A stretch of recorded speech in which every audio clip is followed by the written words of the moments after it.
I'm going to ask when we get to the sermon slide if we can keep it up the whole time. Because for those who don't know, our office manager, Leslie, is awesome. And she found quite possibly one of the best images for the sermon that I could have ever imagined or hoped for. And I didn't even know I was looking for it until she showed it. So we're going to keep it up. But the second scripture reading for this morning continues in 2 Kings, the 23rd chapter. We've moved to the 21st verse now. The king commanded all the people, keep the Passover to the Lord your God as prescribed in this book of the covenant. No such Passover had been kept since the days of the judges who judged Israel, or during all the days of the kings of Israel, or of the kings of Judah. But in the 18th year of King Josiah, this Passover was kept to the Lord in Jerusalem. Moreover, Josiah put away the mediums, wizards, teraphim, idols, and all the abominations that were seen in the land of Judah and in Jerusalem, so that he established the words of the law that were written in the book that the priest Hilkiah had found in the house of the Lord.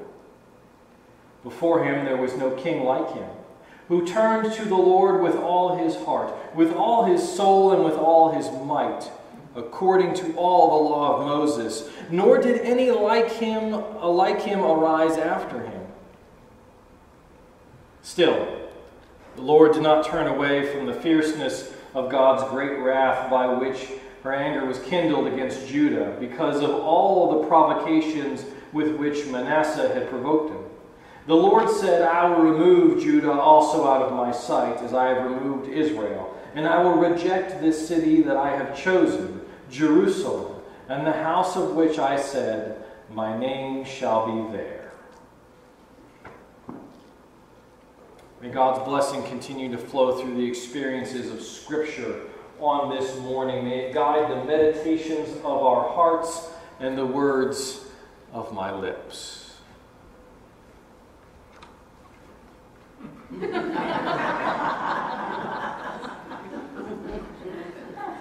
Yeah.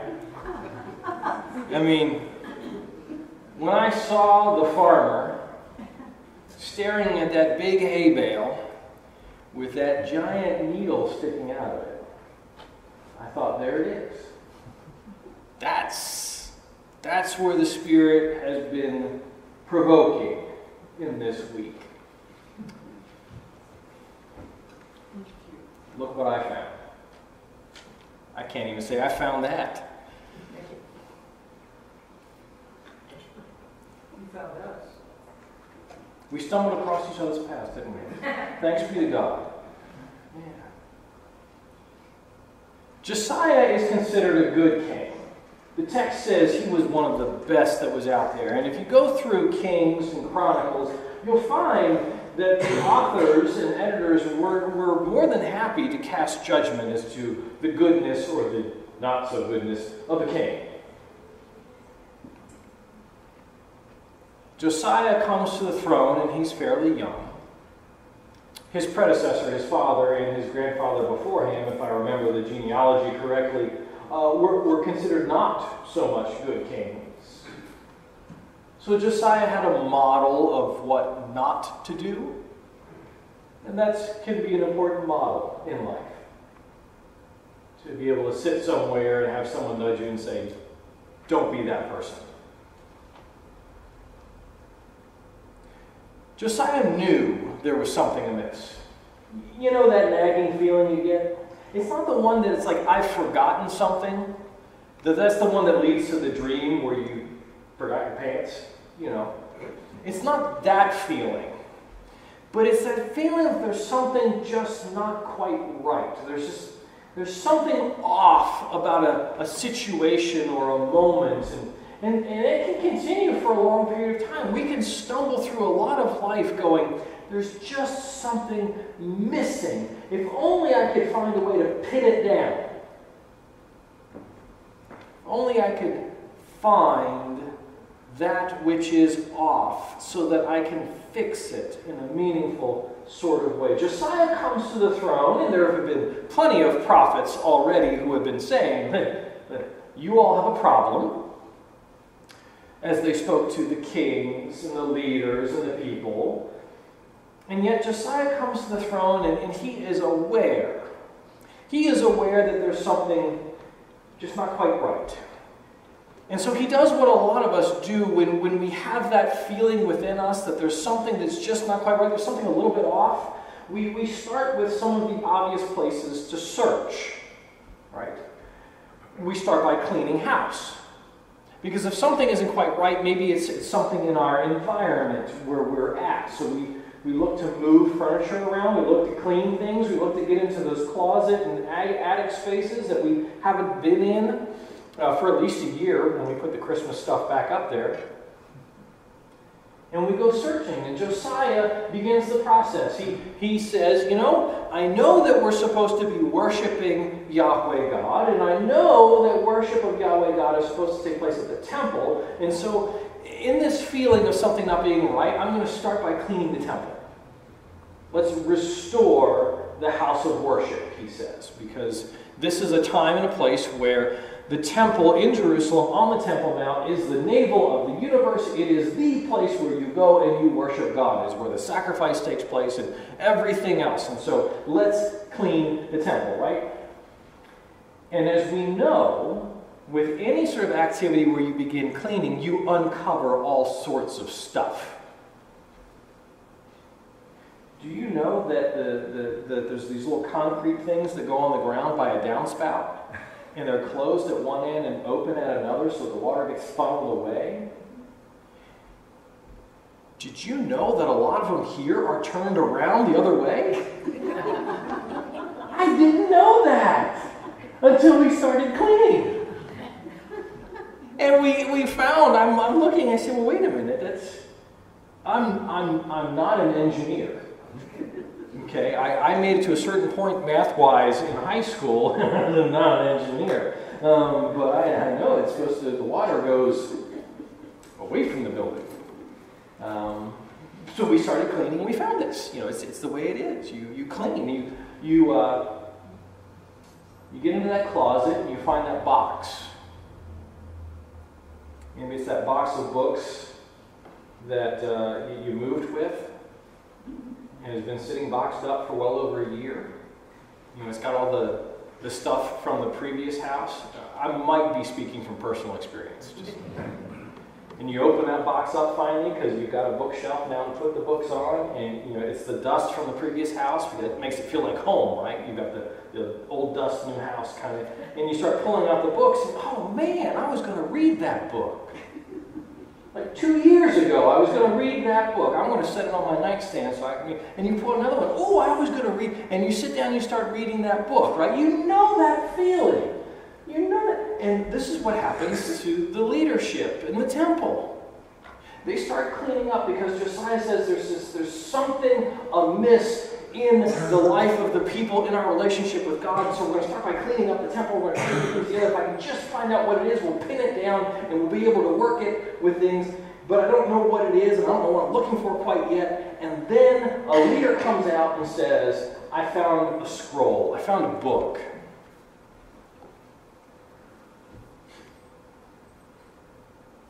And so they sit and they read it.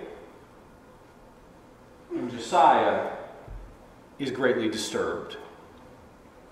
He is greatly troubled by what he has found, or what has found him. He is troubled because when they get into this text, it's not just that they sort of kind of forgot or sort of kind of were ignoring the things that God had been asking for and expecting. It was they had wandered quite far afield. The people, the leaders, even the temple priesthood, right? These are trained professionals. We entrust these folks with issues of faith. Let me plug the Thanksgiving offering to support disciples' colleges and seminaries this month. We trust these folks. And they were getting it wrong.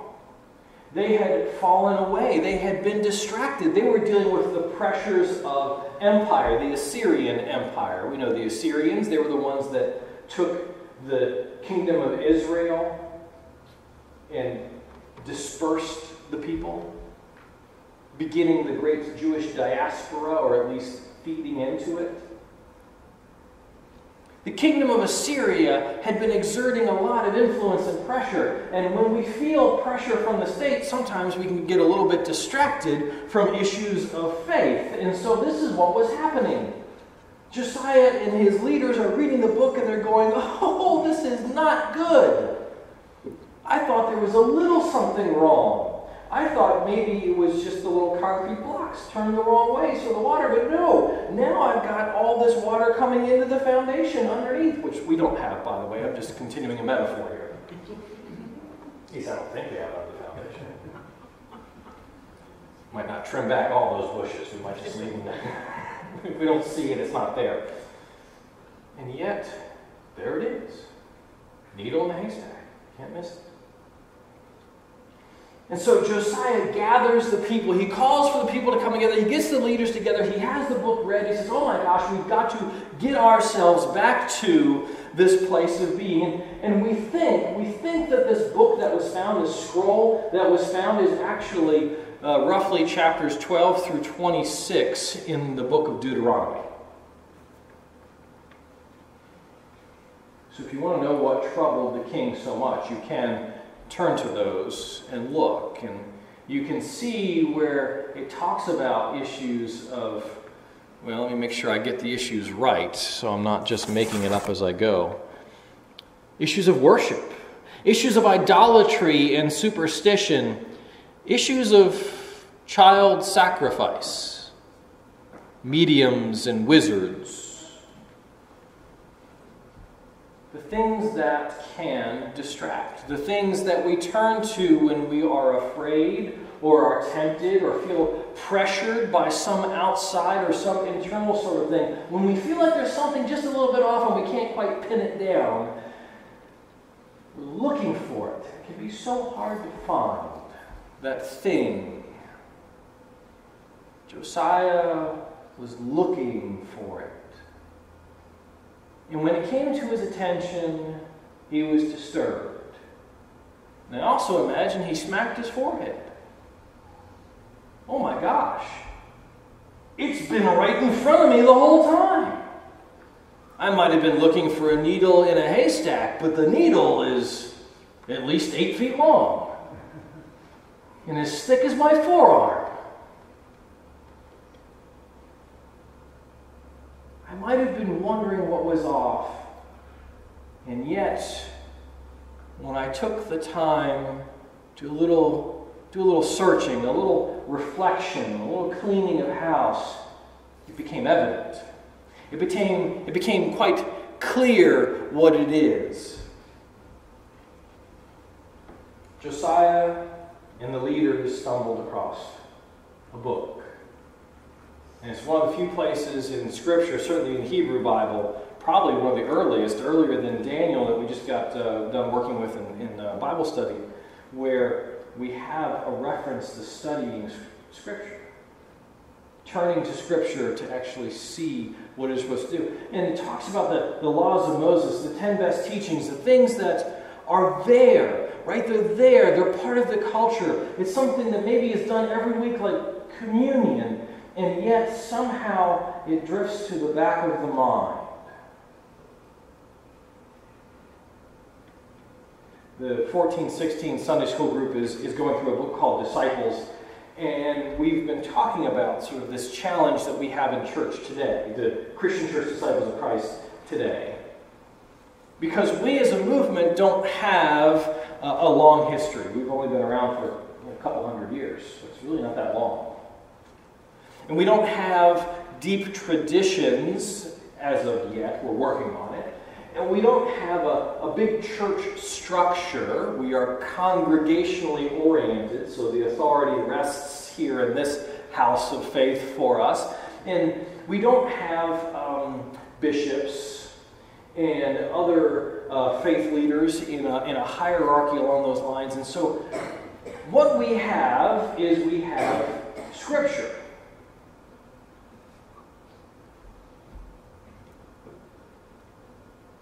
And we have the freedom of thought that we extol as a movement. And we have the desire for Christian unity, and we have the call to missions and ministry. But we have Scripture. At best, we are a people of the book, and that is not a bad thing to be, but sometimes it drifts to the back of our minds, and we're left wandering around going, there's something off, and I can't quite put my finger on it, and then we search, and we find. And it's been there. The darndest thing, right in front of us. If you're sitting in a pew, it's literally right in front of you.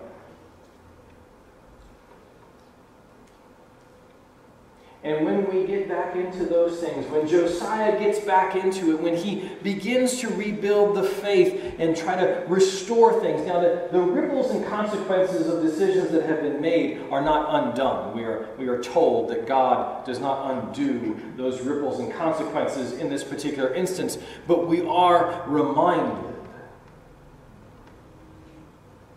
We are reminded of the importance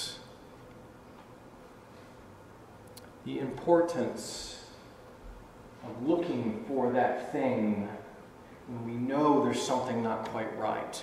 The importance of rummaging and cleaning. The importance of exploring a text when it is revealed and offered to us, and the importance of responding to that text. Look what we found.